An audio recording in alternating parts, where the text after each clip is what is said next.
Bonjour et bienvenue dans cette minute automnale. Je m'appelle Florie Vine, artiste pluriel et slow. Et aujourd'hui, on est lundi matin, il est 9h30 et je vous emmène avec moi pour vous montrer ma page hebdomadaire du bullet journal et comment je commence ma journée dans le bullet journal. Donc j'ai un écran là où vous voyez mon visage, il y a un deuxième écran là où vous allez voir mes mains et mon bullet journal. Donc c'est parti. Donc déjà première chose, petit thé. Donc j'ai là un thé fumé Lapsang Souchong. Lorsque je m'installe sur mon bureau, je viens toujours avec un petit thé bien chaud. Donc là il faut imaginer qu'en termes de routine matinale, en théorie j'ai pris mon café, j'ai lu mon bouquin de non-fiction. J'ai fait ma routine d'hygiène mentale et émotionnelle et d'hygiène physique et retour au corps. Donc je vous invite à aller voir mon vlog pour avoir un peu plus d'idées là-dessus. Et à me dire si vous voulez une vidéo spéciale routine du matin. Mais voilà, tout ça c'est fini, je me suis douchée, je me suis habillée. Je m'installe pour travailler. Et voilà comment ça se passe. Donc là en l'occurrence on est lundi, donc c'est une journée particulière puisque c'est le début d'une nouvelle semaine. Donc je commence par préparer la nouvelle double page de la semaine. Donc là je l'ai déjà pré-remplie avant de tourner cette vidéo. Et donc comment ça se passe? Donc j'ai un super tampon encreur qui est vachement pratique pour pouvoir tamponner chaque semaine parce que sinon c'est trop chiant à écrire. Mais en tout cas voilà, je mets le petit calendrier du mois en soulignant la semaine dont il s'agit. À côté de quoi je mets donc ce que j'appelle édito. C'est en fait le calendrier éditorial de ce que j'ai prévu pour ce que j'appelle les contenus Floryteller. Donc Floryteller, c'est un jeu de mots avec storyteller qui veut dire en anglais conteuse d'histoire. Et ce que j'appelle les contenus Floryteller, ce sont les contenus que je propose sur internet, en gros. Hein. Donc ça veut dire les articles, les podcasts, les vidéos, les lettres créatives optimistes du dimanche matin, et éventuellement, s'il y en a, les contenus pour ma page Patreon, pour mes mécènes sur Patreon. Donc voilà, vu que je sors des choses toutes les semaines, je note donc ici ce qui est prévu dans la semaine. Et l'idée c'est de cocher au fur et à mesure que c'est planifié. Et le fait d'avoir une vision d'ensemble comme ça, ça me permet de vérifier le travail que j'ai et de le répartir correctement sur la semaine. Sachant que quand une semaine commence, parfois les choses sont déjà préparées. Là par exemple, la bulle nomade sur le slow, elle est déjà enregistrée, il faut que je l'édite. Et les vidéos youtubeurs, il manque que celle que je suis présentement en train de tourner, qui est prévue pour ce samedi 24 octobre et que j'enregistre le 19. Et les 6 autres sont déjà prêtes en fait. Donc là ça veut juste dire, c'est un rappel de ce qu'il va falloir que je planifie pour la semaine. Les mythes en pullover, c'est les most important tasks, donc les tâches les plus importantes, mais en pullover. Si vous connaissez la référence, c'est qu'on a vu les mêmes films dans les années 90. Et donc là, c'est le principe en fait des mythes en pullover. C'est vraiment qu'en début de semaine, je me choisisse pour moi-même les priorités de la semaine. C'est-à-dire que tant que ces 3 tâches-là ne sont pas faites, je fais pas autre chose. Ce sont mes priorités. Mon énergie va partir vers ça en priorité. Donc là, on est le 19 octobre 2020, on est en plein YouTuber. Du coup, évidemment que la première priorité, ça va être de préparer les vidéos YouTuber de la semaine. On en reparlera dans la vidéo de bilan de justement ce défi créatif en octobre. Mais quelque chose que j'ai, on va dire, confirmé sur moi-même parce que c'est pas vraiment nouveau, c'est que je suis beaucoup plus sereine, beaucoup moins stressée quand je sais que les choses sont prêtes en avance. Pour moi, tourner les choses ou préparer les choses pour le jour même, c'est quelque chose d'hyper compliqué pour moi, ça me stresse énormément. Vous savez par exemple quand on est à l'école ou quoi et qu'on travaille en groupe, il y a toujours 2 types de personnes dans les groupes. Il y a les gens qui, par exemple, c'est un dossier à rendre pour le 10, le premier, tout est déjà fait, tout est déjà préparé, ils sont tranquilles, ils ont 9 jours de repos. Et moi je fais partie de ces gens-là et en général on se fait avoir parce qu'on se retrouve à faire les parties de ceux qui sont en retard.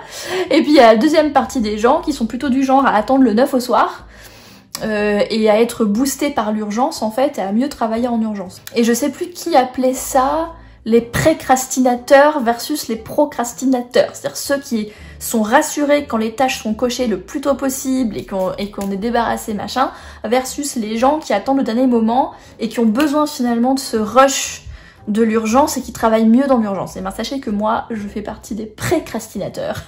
Plus c'est prêt tôt, plus je suis sereine. Et j'ai découvert avec le YouTuber là que je suis très sereine quand je sais que j'ai au moins une semaine de vidéos d'avance. Donc là, pour cette semaine, il restait que celle que je suis présentement en train de vous tourner, à tourner. Et du coup, ça me rassure beaucoup. Et ça, c'est quelque chose que je vais garder pour le futur de mes planifications éditoriales. Je peux très bien être spontanée dans mes enregistrements, ou simplement le publier une semaine plus tard, c'est pas très grave quoi. Bref, donc c'est pour ça que tout en haut de mes tâches, la plus importante, c'est de tourner cette dernière vidéo qui manque pour la semaine, et donc de planifier les 7 vidéos de cette semaine. Ça, le Coven, c'est un cercle en fait d'entrepreneurs et d'entrepreneuses auxquels je suis abonnée ce mois-ci. Et il y a des formations que j'ai envie de suivre, et je me suis rendu compte que... Alors l'apprentissage est très important pour moi, ça pareil on pourra en faire une vidéo dédiée si vous le souhaitez. L'apprentissage est très important pour moi, et je me suis rendu compte que si je ne me mettais pas des créneaux d'apprentissage dans mes priorités, et ben l'apprentissage part à la trappe. Donc du coup je suis en train de tester quelque chose en ce moment, qui est de mettre mes apprentissages dans mon agenda. Même si par exemple je vais faire ça de 18h à 19h après ma journée de travail, je veux que ce soit mis dans mon agenda. Donc du coup là je l'ai mis en priorité. Et enfin, troisième priorité, je suis en train de préparer, je sais pas si vous avez remarqué, si vous connaissez un petit peu ma boutique et que vous êtes un petit peu allé la voir à l'époque où elle a ouvert, parce qu'elle a fait un soft launch en avril 2020, je dis soft launch parce que j'en ai très peu parlé finalement de cette boutique. Et je viens de mettre à jour la page d'accueil de ma boutique. Je viens de mettre à jour les catégories de curiosités qu'il y a dedans, et du coup là je vais les peupler petit à petit. Cet été j'avais mis en ligne un kit estival, vous en avez peut-être entendu parler parce que je l'ai mentionné dans les vidéos de cet été. Le kit n'est plus en vente. J'ai lancé un sondage pour vous donner votre avis, pour vous demander votre avis sur ce kit estival. Vous avez été hyper nombreux à me répondre et à me proposer des choses hyper intéressantes.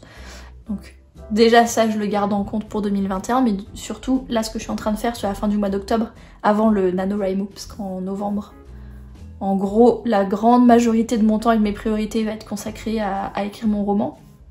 Du coup je prépare ça fin octobre avant de commencer ça, qui est que je découpe en fait les différents contenus du kit estival, je vais les mettre à jour avec vos retours, et puis je vais les mettre en vente séparément en fait, et comme ça ça va peupler un petit peu ces nouvelles catégories qui sont toutes marquées à venir à ce jour. Si vous venez voir la boutique là, peut-être même que le 24 octobre, d'ici que cette vidéo soit en ligne, il y aura déjà des petites choses supplémentaires, mais pour l'instant il n'y a vraiment pas grand chose en ligne.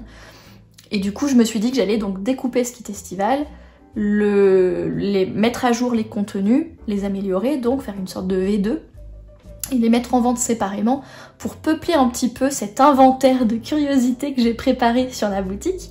Et donc ça c'est la troisième priorité de la semaine. Voilà, donc je me mets des priorités comme ça pour avoir une idée claire de ce qui est le plus important. Et pour avoir une idée claire, là on en revient au slow, parce qu'en fait ce qui se passe c'est que oui je me planifie des tâches pour chaque jour, mais mon objectif est de travailler davantage en accord avec mes rythmes internes, en accord avec mes énergies. Enfin, quand je dis mes énergies, ça veut dire mon énergie physique, mentale, émotionnelle, créative, etc. Et du coup, si je sens que là, je suis fatiguée, que je peux pas, que j'ai des urgences avec mon boulot de com, ce qui va arriver, puisque bon, je sors dans moins d'un mois maintenant, toutes ces choses-là font que je vais pas forcément pouvoir faire tout ce que j'ai marqué dans ma liste de tâches. Et du coup, le fait de mettre comme ça des priorités, donc des mi-tempules verts, ça me permet de facilement pouvoir savoir ce que je priorise et ce que je décale, sans avoir à me sentir submergée ou ressentir un dilemme. Non, je sais ce qui est important pour moi cette semaine, donc c'est ça qui va passer en premier. Et donc si je me suis mis des tâches autres dans ma semaine, dans ma journée par exemple, mais que je dois, au hasard, aller chez le médecin parce que j'ai des symptômes du Covid, c'est exactement ce qui va se passer cet après-midi, eh bien, je sais que si je me suis mis d'autres tâches dans la journée, je peux décaler les autres. Celle qui est la plus importante, à savoir tourner la vidéo Bujo, c'est ce que je suis en train de faire présentement, ben, c'est ce qui est prioritaire et que je garde dans ma liste. Et puis d'autres tâches que j'ai pu me mettre pour la journée, par exemple commencer mon tableau d'humeur et mon tableau d'ambiance de mon roman pour le NaNoWriMo, et ben ça c'est pas dans ma liste de mi-temps pull vert, donc je peux le décaler à demain. Vous voyez, en fait, la manière dont je vois cette organisation autour des priorités, ça se met au service de ma valeur de slow et de mon intention de mener une vie plus slow. Donc ce type d'outil-là, vous pouvez vraiment en faire ce que vous voulez en fait. Voilà, donc ensuite archétype, on va le tirer ensemble là juste à la fin de la vidéo, je vais vous expliquer un petit peu.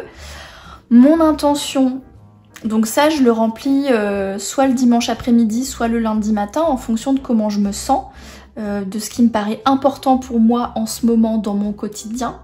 Et du coup je me pose une intention pour la semaine, et mon intention ça veut dire, Florie, cette semaine, je souhaite que tu portes ton attention et ton énergie mentale et ton...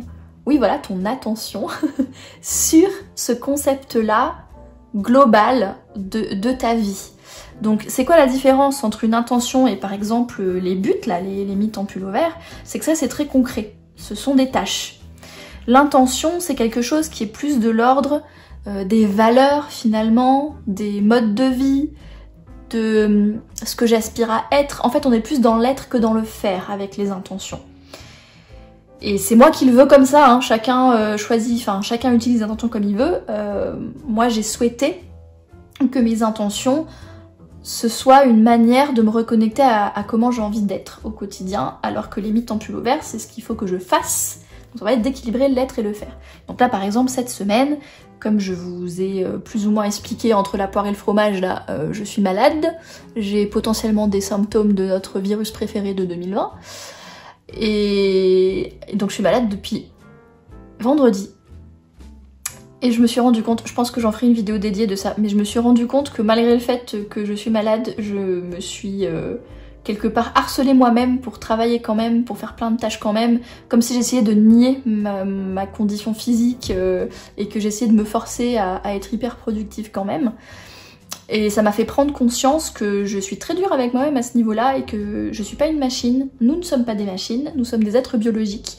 Nous avons des cycles, nous avons des énergies, nous avons une santé qui fluctue. Et ça sert à rien de se forcer à aller au-delà de ce qu'on est capable de faire d'un point de vue santé en fait. À part se rendre encore plus malade et se rendre encore plus fatigué et se brûler et se mener au burn-out. Et moi j'ai une personnalité qui est sujette au burn-out, donc il faut vraiment que je fasse très attention à ça.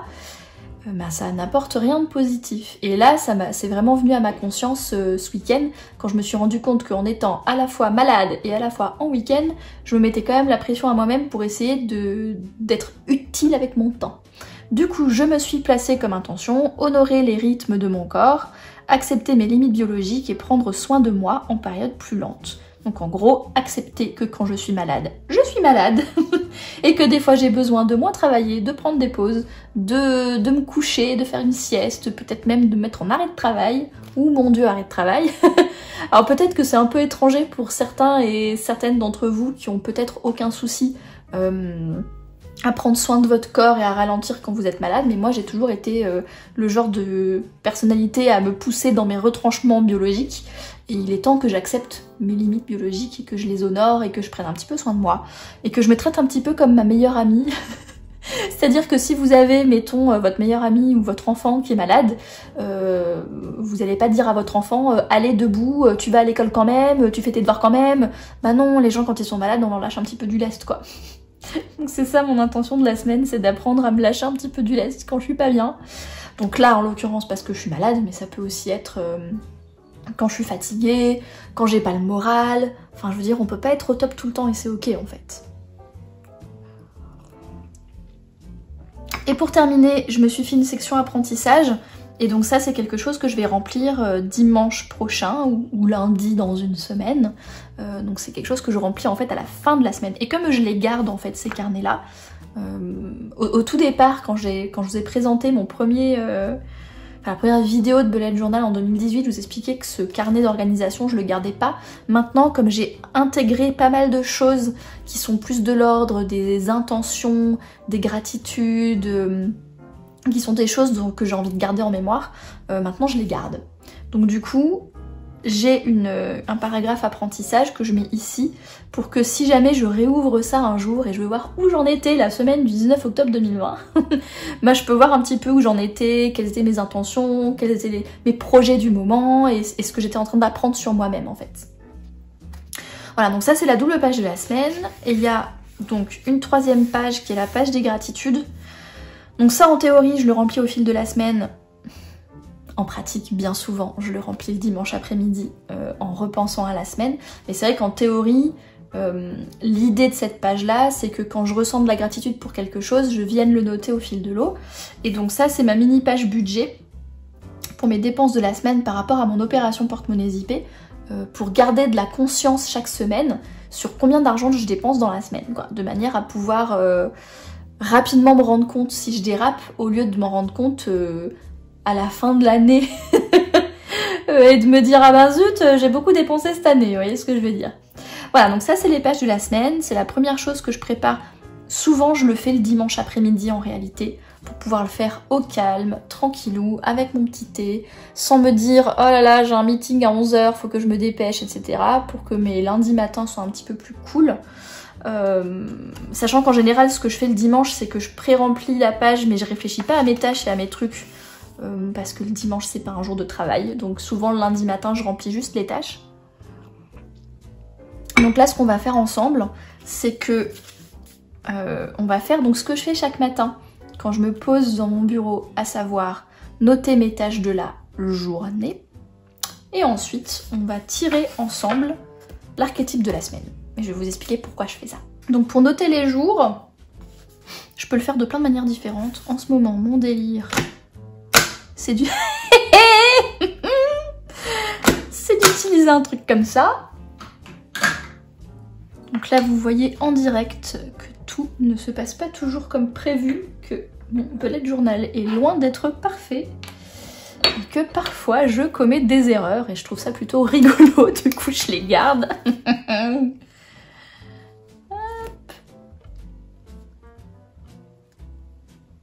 Voilà. Donc ensuite, une chose que je commence par faire, c'est de m'interroger sur comment je me sens ce matin. Et j'ai comment on appelle ça, un espèce de suivi en graphique où je marque mes différentes énergies. Je vais pas vous le montrer parce que c'est assez personnel, mais en général voilà, je vais remplir ce graphique là et je vais aussi noter comment je me sens ce matin. Donc là je me sens reposée et motivée.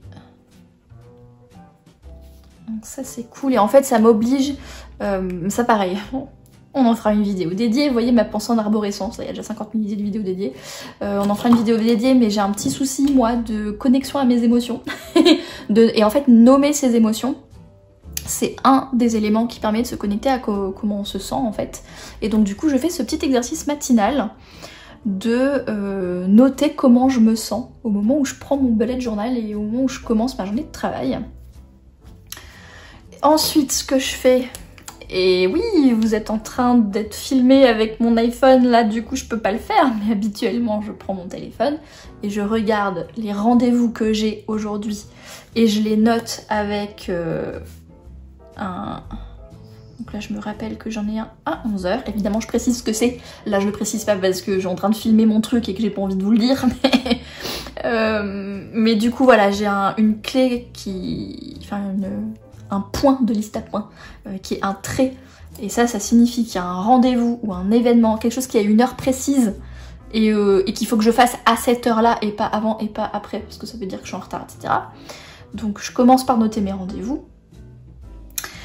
Et ensuite, mes tâches, c'est des petits ronds comme ça, et je vais noter mes tâches. Et donc en général, ce que je fais, j'essaye de noter 3 tâches principales en haut, et il m'arrive de noter en dessous les tâches un petit peu plus triviales, on va dire, qu'il faut que je pense à faire. Mais j'essaye d'en noter d'abord 3 qui sont vraiment... en fait c'est la même c'est le même principe que les mythes en pullover que je vous ai montré dans la page hebdomadaire, mais pour le journalier. C'est-à-dire que l'idée c'est de me canaliser en me disant, dans l'idéal, j'aimerais bien que ces 3 choses elles soient faites aujourd'hui. Donc là, mes 3 tâches les plus importantes, souvent le lundi matin, ça va être de terminer le point hebdo. Donc là, c'est un petit peu ce qu'on est en train de faire ensemble, hein. Donc remplir les mythes en pullover, tirer mon archétype, faire mes petits comptes, là, remplir ce petit truc. Qu'est-ce qu'il y a d'autre dans mon bilan hebdo? Là c'est pareil, je pourrais vous faire une vidéo exprès sur le bilan hebdo si vous le voulez, mais reporter les tâches qui n'ont pas été faites à la semaine suivante, me demander pourquoi je les ai pas faites, écrire dans mon journal, etc. etc. Donc là l'idée c'est de terminer ça. Tourner et éditer la vidéo Bujo, et donc c'est ce que je suis présentement en train de faire avec vous. Et en 3e tâche du jour, on verra. Je vais pas vous le mettre là parce qu'il y a de grandes chances pour que ce soit quelque chose d'un petit peu confidentiel. Mais voilà, je vais mettre une 3e tâche du jour. Et donc si je sais qu'il y a des choses en particulier qu'il faut que je fasse, je sais pas moi, répondre à tel mail. Alors je mets pas toutes les tâches dans le bullet journal, il y a des choses, j'y pense, j'ai pas forcément besoin de mettre une tâche. En général, ce que je mets comme tâche, c'est justement quand je sais qu'il faut que je le fasse aujourd'hui, que je l'ai procrastiné avant, et que je me rappelle à moi-même que ça faut que je le fasse même si ça prend 5 minutes. Donc ça va pas être les tâches, on va dire, courantes que je fais tous les jours ou que je fais sans souci, etc. Ça va plus être pour les trucs, typiquement, oh bah ça fait 2 semaines que je procrastine ma déclaration du 3e trimestre d'URSSAF, et ben je vais le marquer dedans. Ça va être ce genre de choses là. Donc voilà comment je commence ma semaine dans mon bullet journal. Pour terminer, on va revenir à cette histoire d'archétype. En gros, je vous l'expliquais avec mon intention là. Je suis dans un moment de l'exploration de mon imaginaire intérieur, un moment de mon voyage créatif, dans l'ingrédient connexion en fait, où j'essaye de me connecter à moi-même. Me connecter à mon être moins dans le faire, plus dans l'être, me connecter à mes intentions, mes aspirations, de qui j'ai envie d'être au quotidien, pas seulement tout ce que j'ai envie de faire. Et dans tout ce processus-là, j'ai envie d'être davantage connectée à mon intuition. Donc après, chacun sa définition de l'intuition. Encore une fois, ça pourrait être l'objet d'une vidéo dédiée. La manière dont je vois l'intuition, moi, c'est un petit peu le lien entre l'inconscient et le conscient. C'est-à-dire que on sait des choses sur nous-mêmes. Je pars du principe qu'on a une espèce de cœur intérieur, pas cœur dans le sens cœur, émotion, machin, mais un cœur dans le sens noyau, un noyau intérieur de nous-mêmes, qui est notre humanité, notre personnalité, nos valeurs, nos envies, qui on est vraiment au fond, si vous voulez. Et qu'une grande partie de ça, en fait, c'est inconscient, parce que on a des couches et des couches sociales par-dessus. Des couches de « il faut se comporter comme ça », les femmes doivent être comme ça, pour réussir il faut faire des études et des machins, pour être bien vu il faut se comporter comme ci comme ça. Et vous avez toute cette couche en fait de conformité sociale, qui est pas forcément une mauvaise chose en soi, il faut bien s'intégrer en société et pas... Enfin voilà, pour qu'il y ait autant de groupes d'êtres humains qui cohabitent ensemble, à un moment il faut des règles sociales et il faut qu'on ait un minimum envie de s'intégrer et d'apporter des choses au groupe, hein. Donc je suis pas en train de dire que c'est pas bien d'avoir des normes sociales, mais le fait est que le fait d'avoir beaucoup d'injonctions comme ça, ce fameux noyau intérieur de qui on est, peut se retrouver recouvert de plein de choses et on s'oublie en fait, et on se déconnecte de soi. En tout cas, personnellement, c'est ce que j'ai vécu. J'ai commencé à me déconnecter de moi à la fin de l'adolescence, et pendant toutes mes années de jeune adulte, en fait, il a fallu que je fasse un travail actif et intentionnel de reconnexion progressive à moi. Et c'est un travail qui est encore en cours. Et en fait, pour moi, les informations, elles y sont là. Ce noyau de moi, de qui je suis, de ce qui me fait vibrer, de ma raison d'être, etc., il est là, il est à l'intérieur, il n'a pas disparu. C'est juste que des fois, il est caché dans l'inconscient, quoi. Et ma théorie, là c'est très très personnel, hein, mais ma théorie, c'est que le lien principal entre moi, ma conscience et ce noyau, c'est mon intuition. C'est le fait d'être en mesure de m'écouter, de me poser à moi-même des questions et d'écouter ce qui ressort. Et Et toutes les pratiques créatives dont je parle, tout ce qui est journal orienté, écriture intuitive, les dessins intuitifs, les choses comme ça, pour moi, ce sont des moyens. En fait, la créativité est un outil concret pour rentrer en connexion avec notre intuition. C'est pas le seul. Et un autre outil que j'ai trouvé, c'est d'utiliser ce genre de machin là. Donc là, c'est des archétypes, vous avez des tarots, vous avez des oracles, vous avez des cartes d'affirmation, enfin, des jeux comme ça, là, il y en a 50 000 parce que c'est la mode en ce moment. Et moi, ce type de jeux, je les utilise comme lien avec mon intuition. C'est-à-dire que je suis pas partie dans un délire comme quoi ça va me prédire mon avenir, ni rien de ce genre. Je suis pas dans cette mouvance-là, même si je respecte les gens qui le sont. Pour moi, c'est plus une manière créative et un peu amusante de rentrer en lien avec moi-même. Donc je vais tirer un archétype. Donc chaque semaine, ce que je fais, c'est que je vais tirer un archétype. Donc là, c'est en anglais mon affaire, parce que c'est un jeu. C'est les archétypes de Kim Krans, The Wild Unknown. Il y a ces tarots à Kim Krans qui sont en français. Son tarot, le tarot des mondes sauvages et inconnus qui est en français. Mais ces deux autres oracles, elle a un oracle des animaux et ces archétypes-là, je crois que c'est pas encore en français, mais il en existe plein en français. L'objectif, c'est, pour que ce soit utile ce truc-là, c'est d'avoir un jeu avec des cartes ou des machins là, qui vous donne des idées en fait, qui vous suggère un truc.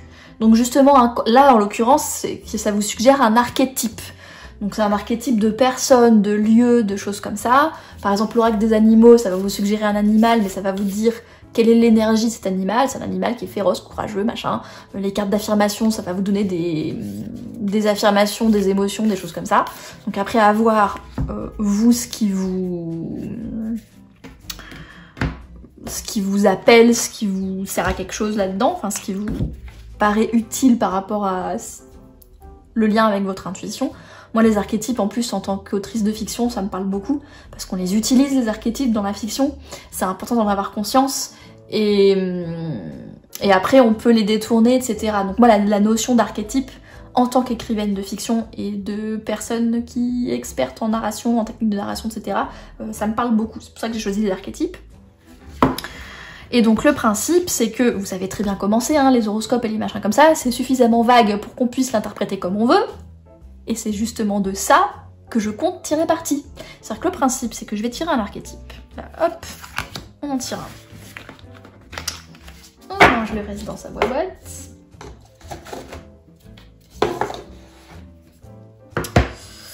Et donc là, j'ai tiré l'archétype numéro 64, The Offering, l'offrande. On va voir ensemble qu'est-ce qu'il nous dit celui-là.